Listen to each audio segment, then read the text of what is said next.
imbang dari segi fisikal, magical dan juga bersatu pun DPS ya. Tapi itu hanya teori kita aja. So langsung aja kita masuk ke match ketiga dan juga game ketiga kita di hari ini. Yes, penentuan untuk kedua tim ini siapa yang akan menambahkan poin dari kemenangan mereka dan mungkin menanjak di klasemen tentu akan ditentukan di game ketiga kali ini. Botol dan juga Walrus sebagai jungler yang harus cepet-cepetan untuk nge-clearing, untuk ngedapetin dari buffnya. Mungkin kita bisa mempusatkan kepada Battle di area jungle karena dia kalau nggak ada purple-nya akan sangat bermasalah. Sehingga tim Bigetron mereka kali ini nggak langsung ke gold lane tapi ngebantuin ke arah mid lane-nya terlebih dahulu, nge-clearing lebih cepat biar nggak ada yang bergerak ke arah jungle ngegangguin Botol. Iya, karena Battle ingat Link tanpa purple buff itu bakal cukup sulit tentunya. Dan sementara Walrus sudah hadir di area river kali ini mencoba mengambil satu ball Little Wanderer tentunya dan masih bisa diamankan oleh tim Bigetron. Dan sementara Walrus dipaksa mundur bersama seorang Saif yang udah mulai hadir juga di river kali ini memberikan beberapa dari seorang Pinocchio menjadi korban pertama. Expilent, tuker Expilent, tapi yang mendapatkan poin kill dari Bigetron adalah seorang jungler ya. Ini bakal menguntungkan menurut gue dari tim Bigetron. Wow, lihat betapa berbedanya di game ketiga kali ini mereka bergerak bersama berempat ke arah tengah buat make sure bahwa mereka menangin lane-nya tengah, nggak ada yang bisa nge-push dan masuk ke area jungle. Dari Botol bisa berfarming secara nyaman, begitu pula setelah ngenakin Botol mereka bisa bergerak langsung ke arah yang lainnya. Tapi pergerakan dari Rebellion mereka merespon dengan sangat cepat, bergerak untuk ke arah yang lain dan sekarang dari gold lane-nya mungkin bakal bisa digangguin terus-terusan. Barbosa udah mulai bergerak ke area top lane. Terlihat Givenchy sadar betul bahwa ada rotasi dari tim Bigetron. Mereka nggak mau untuk mengambil resiko kehilangan Givenchy di area top lane. Iya, ini kalau misalnya kita ngomongin arah early game, laning phase-nya jujur dari mata Joji ini lebih kuat di arah Rebellion. Karena yang pertama di arah gold lane, Beatrix melawan Brody dari segi attack speed bakal lebih cepat di arah seorang Beatrix. Esmeralda lawan seorang Benedetta. Frost Moon Shield-nya bakal susah banget untuk nempel karena Benedetta pergerakannya benar-benar cepet banget. Dan sisanya kalau misalkan kita lihat dari pergerakan setup dari BTR memang lebih rapi sebenarnya. Cuman ini dia ada CC-nya gede banget. Iya. Udah dibuka dengan Alexo Funnel Blow. Gamora dalam bahaya menutup dari segi real Revolution tapi tembus Snowflake ke arah belakang. Dan Walrus berhasil untuk mendapatkan red ring-nya terhadap Turtle yang pertama. Mengusir mundur Barbosa tumbang, Gamora tumbang, tim Bigetron bahkan kehilangan Fear.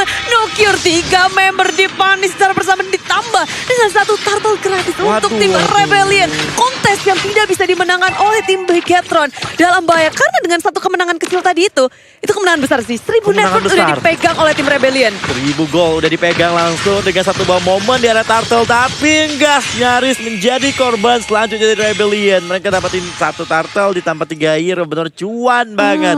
Dan pada akhirnya untuk di early game udah mulai ngelit Rebellion. Gimana cara mereka bisa menahan ketika kondisi mereka sekarang yang dia punya. Lalu kita bakal lihat dari segi emblemnya kali ini Choji. Iya, mungkin ada yang notice tapi ini unik banget dari BTR udah mengambil ke arah 2 emblem Avaris. Ingat, mostly permainan dari BTR ini hero-heronya item dependent semua.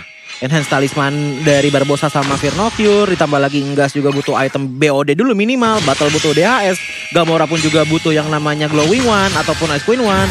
Yang membuat dari Rebellion tinggal balik lagi bagaimana setup ultimate-nya aja. Oh, heavy spin mulai diaktifkan karena seorang Barbosa tapi bakal coba dibalikin dan ternyata Battle datang dari belakang langsung mendapatkan 2 hero dari Rebellion di sana. Tapi ternyata kita balik juga Riezo menjadi target selanjutnya dan ternyata Riezo masih still survive tapi sangat disayangkan Rebellion. Kehilangan god laner mereka juga, kehilangan turret mereka kali ini membuat Bigetron mulai mengejar ketertinggalan mereka di early game. Dan sementara kita lihat juga untuk di bottom lane-nya masih cukup damai tentunya antara seorang Saeb dan juga Fear No Cure. Lalu lagi dan lagi dari reverse dikit terjadi kerusuhan. Riezo menjadi target utama dari Bigetron dan sementara Riezo masih bisa mundur kali ini Bude. Ya, mundur dan nggak mau untuk melakukan peperangan terlebih dahulu. Cuma di area samping, tim Rebellion masih mencari celah untuk melakukan setup dari tim Bigetronnya sendiri ketika mereka kehilangan banyak banget pas Turtle. Ini menjadi pelajaran untuk mereka di Turtle yang kedua. Mereka nggak gegabah, ngajakin war langsung di arah Turtle. Karena dari segi Purify-nya aja cuma Ngas yang punya Purify. Yang lainnya nggak ada Purify. Sehingga akan bahaya banget kalau mereka langsung war secara gamblang dan memakan banyak damage yang diberikan seperti ini. Setup Fataling dibuka tapi Barbosa berhasil untuk men-counter hal itu. Tim Rebellion kehilangan Dit. Walaupun Rizzo-nya juga harus tumbang dari tim Rebellion. 2 member hilang dari tim Rebellion. Bigetron berhasil untuk ngebait Fataling milik tim Riezo. Iya, itu dengan adanya Riezo ke arah Fataling ya. Ini bisa jadi turning point sebenarnya untuk teman-teman dari Bigetron Beta mengamankan resource mereka atau dari gold dan juga XP-nya lebih jauh lagi. Bahkan dengan adanya turret di arah top lane yang udah hancur, berarti Bigetron ini mulai sedikit ya dari arah top lane udah nggak perlu di babysit lagi. Bisa ngelakuin push juga di arah mid lane ataupun di bottom lane-nya aja. Jadi Rebellion sepertinya harus memfokuskan dirinya ke arah sana sih, mid lane dan juga bottom. Iya, mid lane dan juga bottom lane-nya udah mulai coba lebih difokuskan. Dan sementara Bigetron mencoba melakukan switch dari Esmeralda dan juga Brody-nya. Pertukaran lane kali ini, Kevenzi mulai melakukan push di arah top lane. Sementara Pinocchio menjadi target utama mereka. Cukup hati-hati, Riezo udah mulai hadir mencoba untuk menghalangi pergerakan yang dilakukan seorang Battle lagi dan lagi. Ini dia Fatalingnya langsung connect dan 3 orang dan 1 buah Evis Spin dari seorang Walrus mendapatkan 1 poin eliminasi lagi dan lagi Kevenzi harus tumbang. Battle kali ini mencari target selanjutnya sementara Walrus udah gak bisa kemana-mana, masih bisa survive dengan 1 titik terakhir tapi gak diberikan pulang oleh seorang Gamora. Pada akhirnya Rebellion kehilangan 2 hero kali ini, Bude. Ya banyak banget yang harus mereka kehilangan. Padahal awal yang sangat baik dengan Fataling tanpa adanya Purify itu kena semuanya dari tim Bigetron. 2 membernya bahkan dimakan, tinggal eksekusinya. Tapi sayangnya tim Rebellion kayak masih kekurangan damage kah? Sebenarnya bukan kekurangan damage, tapi memang dari segi pick of playing-nya teman-teman Bigetron Beta ini yang kuat banget, khususnya di battle. 3 kill, 0 dan juga 3 assist. Membuat dari segi power dan juga dari segi itemnya battle ini sangat mencukupi banget untuk dive in dan juga dive out dengan sangat-sangat cepat. Oke, padahal tadi kan udah dapat duluan tuh jebret. Iya. Fataling. Tapi tiba-tiba ada orang battle, berubah segalanya. Itu dia. Mundur semua ya dari Mundur tim semua, Rebellion. langsung. Malah dikejar balik. Dibalikin sama tim Bigetron lagi dan lagi. Menit yang ke-7. Tim Bigetron kayak mereka mengungguli dari segi network. Sekarang bahkan dari segi objektif turret pun mereka menangin juga nih di area atas the jebol, di area bawah jebol, dan bahkan di area bottom lane. Saeb adalah Pinocchio dikejar-kejar Riezo dan juga Kevenzi. Iya. Ini dia sendirian berusaha untuk ngejauhin member dari tim Rebellion di area bottom lane. Oke, Riezo menit target selanjutnya. Riezo sepertinya bakal tumbang di tangan seorang gas di sana.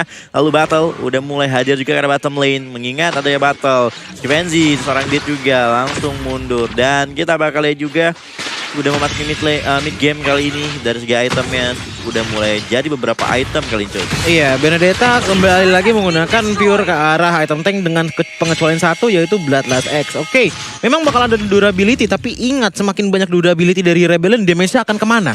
Udah ada Riezo Walrus loh yang menggunakan item-item tank. Jadi damage utamanya cuma ada Dit dan juga Kevenzi saja. Tapi hati-hati untuk kembali lagi kejadian ke kayak game pertama tadi. Dimana dengan ada 2 damage yang sangat besar, di saat satunya tumbang, dua-duanya nggak bisa ngasih damage sama sekali karena yang satunya malah mundur.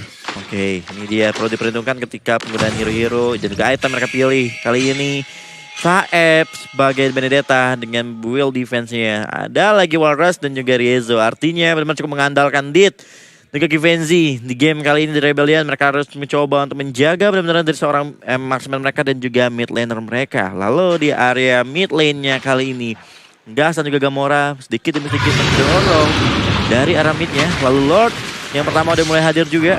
Tampaknya apakah udah mulai setup atau bakal terjadi team fight kembali untuk di arah midnya kali ini, Bude. Ya, dengan pintarnya sebenarnya tim Bigetron mereka mau make sure bahwa semua lane-nya ke push terlebih dahulu.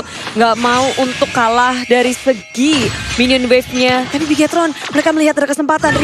Udah nggak punya Fataling. Gas masuk area depan tanpa adanya bantuan dari tim Rebellion. Mereka kehilangan Riezo. Nggak ada yang bisa untuk membackup. Sementara pemain lainnya mereka berusaha untuk fight dari arah objektifnya. Maju ke area depan. Brilliant Support sudah dibuka. Tapi Happy Spin mengunci berbosa di lini belakang. Botol mengacak-acak dengan adanya Tempest Oakley. Satu ditilang, Walrus hilang. Dan dari pemain Bigetron gak kehilangan siapapun. Bahkan turret di area mid lane akan langsung diamankan oleh tim Bigetron. Begitu banyak keunggulan yang mereka dapatkan dari mid lane ini. Waduh, mungkin mereka kehilangan 1 Lord, tapi mereka mendapatkan 2 hero plus 1 mid lane turret, membuat Bigetron cukup diuntungkan di team fight dari mid lane barusan, sehingga mereka sekarang memimpin dengan 3.000 gold yang mereka punya. Lalu di area bottom lane-nya. Battle kali ini coba untuk mengclear dan sementara Fataling lagi dan lagi bakal coba digunakan dan langsung shutdown. Karena seorang Battle juga satu bawa Wesker yang sangat sakti dan serang Frenzy. Lalu Riezo udah gak punya Fataling. Riezo apakah bakal coba langsung diajar oleh seorang Barbosa, tapi Riezo memilih untuk mundur sedangkan Frenzy bakal cukup free sedangkan beberapa super minion masih terus bergerak dari arah mid dan juga bottom lane-nya dan selanjutnya juga Warcraft bakal mengambil satu purple buff dari milik Link kali ini Bude. Iya kayak Battle tuh akhirnya bisa ditangkap tim Rebellion dengan gerakan yang nggak diduga-duga. Riezo muncul bersama dengan Kivenzi, burst damage. Kita bahkan nggak bisa ngeliat botol beberapa detik gitu, pleng langsung hilang. Iya, betul. Langsung hilang loh. Betul. Nah, dari segi itemnya sebenarnya yang paling enak di game kali ini yang di tangan Brody. Karena kenapa? Dari temennya yaitu GF, dia udah mengamankan ke arah Ice Queen One dan sepertinya lagi menuju ke arah Genius One. Nah, yang penting ini adalah Ice Queen One. Di saat ada real world manipulation dibuka, si Brody ini bisa masuk ke dalam real world manipulation tersebut dan memberikan damage sambil mundur-mundur dikit. Lu mau maju dikit, ya kan lu kena slow. Jadi gue pulang dulu gitu loh. Di saat ada teman-teman dari Rebellion yang pengen maju, pengen mundur, pengen pulang, dia langsung menggunakan turret 4 memori. Yang mana otomatis bakalan kesebar makin luas lagi kepada teman-teman dari Rebellion. Dan langsung terkena damage tersebut. Iya. Tadi terbukti itu dilakukan ketika tim fight di area mid game, dia di mid lane. Dimana Rebellion langsung kehilangan 2 hero mereka tadi tentunya. Dan kita bakal melihat Lord sukses didapatkan, tapi kembali lagi dari segi goldnya udah mulai seimbang dari kedua tim. Nampaknya dari game kali ini juga dari segi tower juga yang diambil, nampaknya nggak beda jauh. 4 turret milik Rebellion, sedangkan BTR sukses mendapatkan 3 turretnya. Oke, kita bakal lihat Konsil ke arah seorang Firnocure. Apakah bakal ada Fataling? Langsung ke seorang Firnocure, hilang begitu saja di tangan Beatrix-nya. Lalu Givenchy tersesat. Ada Evil Spin yang meng-cancel real world manipulation di sana. Lalu Givenchy cukup sekarang. Barbosa apakah bakal menggunakan segera Eagle dan Turret Memory? Belum cukup damage-nya untuk bisa mendapatkan kasar Givenchy di sana Bude. Oh, Rebellion lagi dan lagi memainkan Konsil dengan tepat dan selalu ada korban ketika Riezo pakai Konsil dan membawa damage dealernya. Ini usaha pick off dari Rebellion yang mencoba untuk menculik satu persatu di momen-momen kayak gini menurutku tepat banget sih. Dimana mereka mencari celah juga untuk memporak-porakan Bigetron karena Bigetron selalu ngumpul kan. Dan ada satu yang lepas aja atau satu yang lagi split push, mereka selalu ngepanis itu, membuat tim Bigetron bakal takut kalau mereka ngelakuin gerakan. Dan untuk saat ini, dari tim Bigetron dan juga Rebellion akan berada satu sama lain. Fataling sudah dikeluarkan. Dit masih bisa kabur, tidak, tapi hanya untuk satu pertukarannya. Lord masih berdiri teguh, tapi dari gasnya, tahun depan memori sudah dibuka. Lini belakang, Firnocure mengejar Kevin Z. Dan satu dari terakhir tergagalkan. Dan Kevin Z masih bisa selamat untuk kabur karena lini belakangnya. Botol mengejar dan memporak-porandakan player-player yang tertinggal di era lini belakang. 3 untuk 2 pertukaran sementara tim Bigetron masih ada battle. Jika mereka mau mengamankan Lord saat ini, tentu Bigetron akan lebih nyaman karena Walrus nggak ada. Keunggulan jatuh ke tangan tim Bigetron dari segi jumlah, dari segi retribution, dan inilah dia Lord pertama untuk tim Bigetron. Iya, tapi saya menjadi target selanjutnya sangat cukup syarat dan lalu ada Electro Final Blow yang berhasil menyelamatkan Tan. Ternyata satu hit terakhir dari seorang Gas mampu menumbangkan seorang Saeb. Lalu Lord langsung hadir dari arah mid lane membuat Rebellion harus bisa menahan pergerakan Lord yang kedua yang udah mulai di-hack. Lord ya udah semakin kuat kali ini dan Bigetron mampukah memanfaatkan kondisi yang ada sekarang Bude? Ini Lord yang kedua. Lord yang pertama memang di Rebellion dan gak bisa untuk menembus dari sisi base turretnya. Tapi Lord yang kedua punya kemampuan itu. Dengan wave minion yang sudah masuk dari bottom lane, mid lane-nya juga udah langsung dikiring. Kevin Z gak bisa kabur kemana-mana lagi karena dari segi flickernya masih cooldown. Tim Bigetron akan semakin berani masuk ke dalam base milik tim Rebellion. Oke, hati-hati Riezo, apakah bakal menggunakan Fatalingnya, tapi belum, masih ditahan dia. Lord yang masih ditumbangkan. Lalu kita bakal lihat juga Bigetron sudah mulai masuk dari segi wave ini yang udah mulai bergerak dari mid dan juga top lane. Lalu kita bakal lihat juga Warcraft menggunakan ini menjepit 2 orang sekaligus dalam pakai Temple of Blade, mendapatkan 3-4 orang dari seorang Fataling Riezo. Lalu kita bakal lihat juga Riezo cukup masih saya penumbang, tersisa dia sendirian. Lalu kita bakal lihat juga ini tumbasnya terbuka lebar dan kemenangan untuk Bigetron Beta di game ketiga pada match ketiga kali Yes, ini. dan membuat tim Bigetron Beta juga memenangkan match kali ini. Yap. Penutupan yang manis untuk Bigetron Beta. Dan lagi ini kita ngelihat ada reverse win. Iya, reverse win lagi ya untuk di hari Selasa. Iya. Minggu kemarin seperti itu, apakah minggu ini akan Tadi gitu juga kan? untuk di match keempat nanti? Iya. Iya. Nah, tapi